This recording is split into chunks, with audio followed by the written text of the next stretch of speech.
Welcome to our Expressive Techniques group presentation, Eating Disorders and the Threads That Unravel. My name is Melissa Lawrence, and I've had the pleasure of working with Jennifer Berry, Kristen Mershon, and Jessica Schneider. We have selected the activity of papermaking as an adjunct to talk therapy for persons with eating disorders. Kristen Mershon will provide an introduction and overview on eating disorders.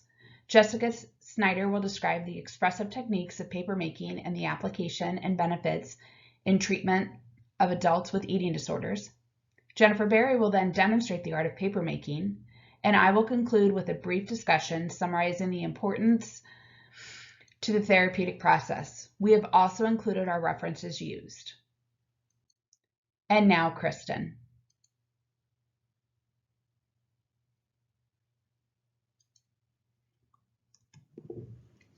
Hi, my name is Kristen Mershon, and today I want to talk to you about eating disorder and the population and the difficulties that they face.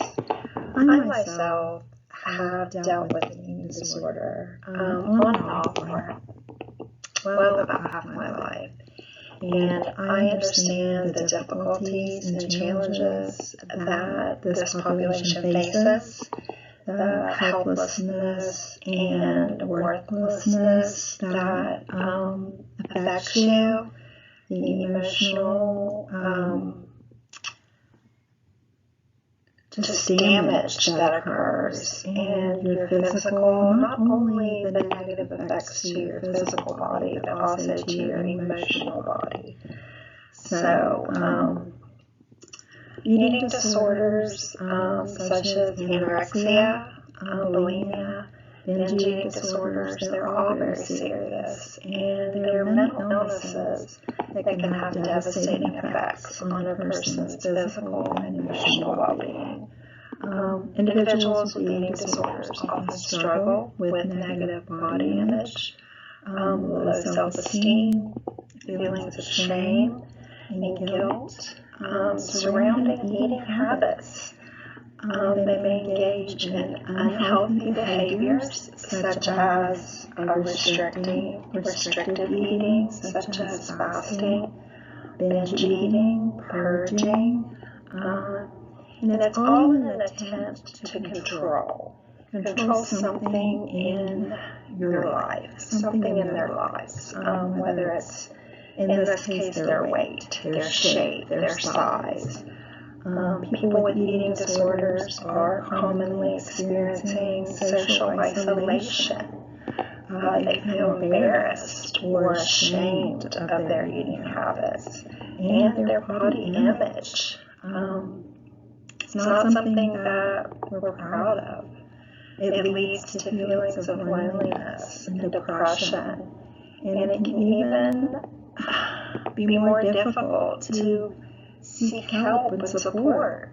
In terms of needs and challenges, individuals with eating disorders require specialized treatment and support to help recover. And this often requires therapy, nutritional counseling, medical interventions also to address the physical and psychological aspects of the disorder. Challenges that persons with eating disorder face include there's many stigmas and even misconceptions surrounding the illness. There's limited access to affordable and effective treatment options, and the constant pressure to conform to unrealistic beauty standards in society. It's important for us to show empathy and understanding towards individuals struggling with eating disorders, and to advocate for better resources and support for this vulnerable population. By raising awareness and promoting acceptance and compassion, and we can create a more inclusive and supportive environment for those affected by eating disorders. And we're learning today that through therapies such as art therapy, we can broaden our minds and open up different avenues to incorporate healing. Thank you.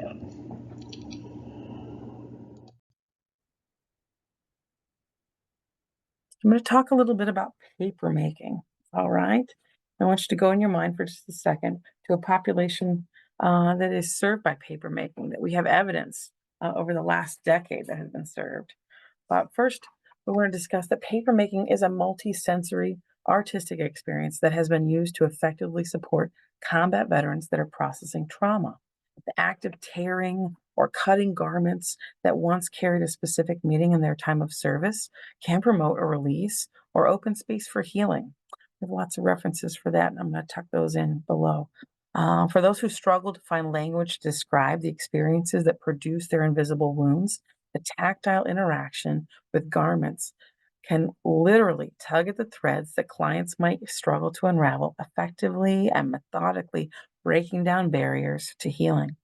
Repurposing garments then as pulp and then reshaping that pulp into paper, a useful and beautiful form, may illustrate the potential for rehabilitation that could empower a client. Drawing from this success, our group has sought to explore the parallels in client populations among combat veterans and persons with eating disorders and while persons with eating disorders have very specific qualities. I'm going to scroll down here one. Kristen's has described them more fully, but they share a limited capacity to verbalize their struggles with combat veterans. Additionally, clients with eating disorders are most often treated with medications, right?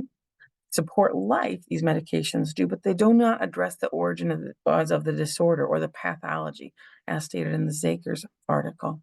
To support clients who wish to work through factors that contribute to their condition, a social worker may do well to pursue artistic expression as an adjunct to traditional talk therapy. Paper making could be a valuable option for this population, as there are likely textiles or clothing items that carry substantial significance for the client. All right, let's have a look here. A pair of jeans that did or did not fit at a certain time in the client's journey, a tablecloth that carries with it a specific memory, a dress or a blouse that is linked to a poignant memory could each be literally disassembled thread by thread, chopped with scissors, and torn by hand. The dissection of these fragments, each providing a physical and tactile release for these clients who struggle with grounding themselves in their current physical form. Then, when the fibers have been disassembled, I'm going to scroll back up here to the paper making so you can see this.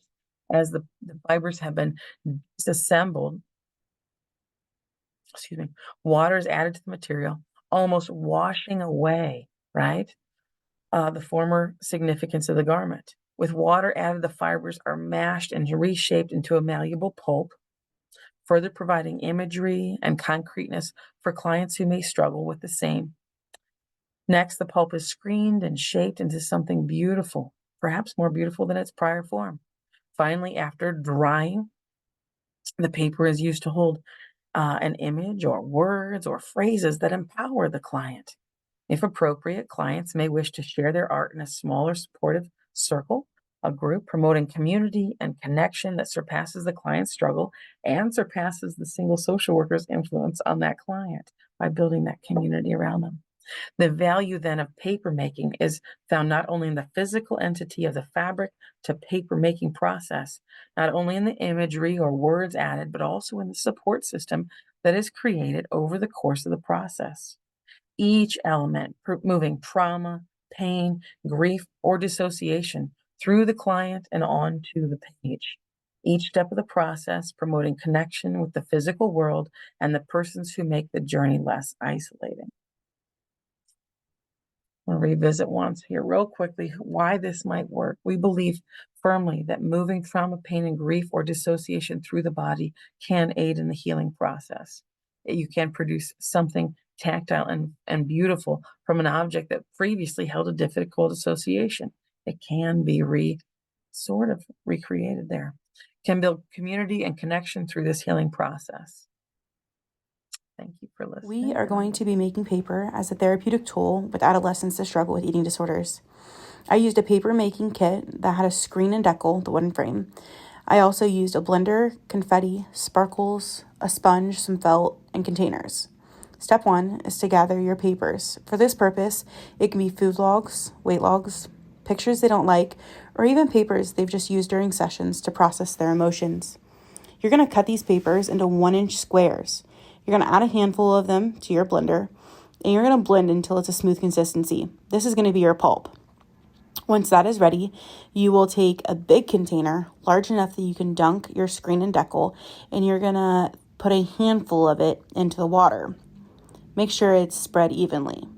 Once this is done, you will dip your screen and decal into the water, moving it back and forth to distribute the pulp. If you don't like how thick it is, or you don't like what it looks like, you can always restart. Once you get the right thickness, you're then going to add stuff like glitter or confetti. That is if you want, of course. Once that's finished, you are going to take your felt and wet it in a separate bowl. You're going to lay one of them out. I used a cutting board to lay it on. You can use a tray. You're going to lay one of those out. You're going to remove the decal, and you're going to pick up your screen. At this point, you will transfer your pulp to the felt by flipping it over onto the felt. You're going to place another wet piece of felt on top of that and take your sponge to remove any of the excess water by pressing firmly onto the felt and squeezing out any extra water and putting it back into your container. The water from your sponge, that is. You're going to repeat this process until you have your desired amount of sheets. Once completed, it's recommended that you place the stack of felt and pulp in between 2 boards and stand on it to remove the rest of the water. Next, it's time to peel the paper from the felt. And voila, you have paper. This can be used to record new memories. It can be used behind photos, to scrapbook, or even just to journal. This is a great activity to do with someone who is trying to process emotions and kind of get rid of bad emotions that belong in the past and not in the future. So I hope this helps and is a creative tool for you to use with your adolescents that have eating disorders. Great job, Kristen, Jessica, and Jennifer. It's Melissa again, and I'll be wrapping up with a brief discussion on processing emotions through expressive techniques. Using expressive techniques as a therapeutic process for emotionally processing can be powerful, especially for those adults with an eating disorder. Kristen did an amazing job presenting on the complexities of having an eating disorder and the grace, space, and empathy that we as mental health specialists need to provide. Jessica outlined the amazing therapeutic release that can happen through transferring of the control that items once held into ripping it up and someone taking charge of the items and the connection versus how it once had been. And Jennifer did an excellent job in demonstrating that there's not a right way to do the art. It was up to the individual and what they felt like it needed to be or have included as the final outcome. In using expressive techniques in therapy, there are some big takeaways that we want to be sure to point out. Based on a 2023 research examining the effectiveness of art therapy with adults with eating disorders, they found that when participants had the freedom to be creative, it was the most powerful, and there was no adverse events for participants. One individual even stated that in his outcome interview, that it helped to change my brain to be okay with doing things more flexible than rigid. Art therapy allows for a strengths-based approach that helps in working through the negative emotions tied with needing to have control, to allow for flexibility and doesn't mandate that they say the right thing or do something exactly perfect.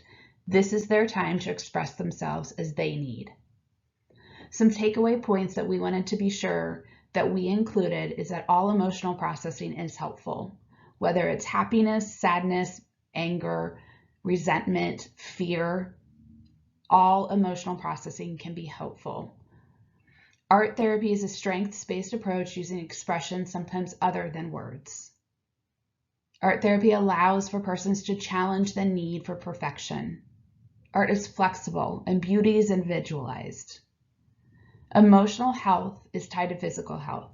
As Kristen pointed out, there was a large connection between the physical health and management in eating disorders, and the well-being is connected.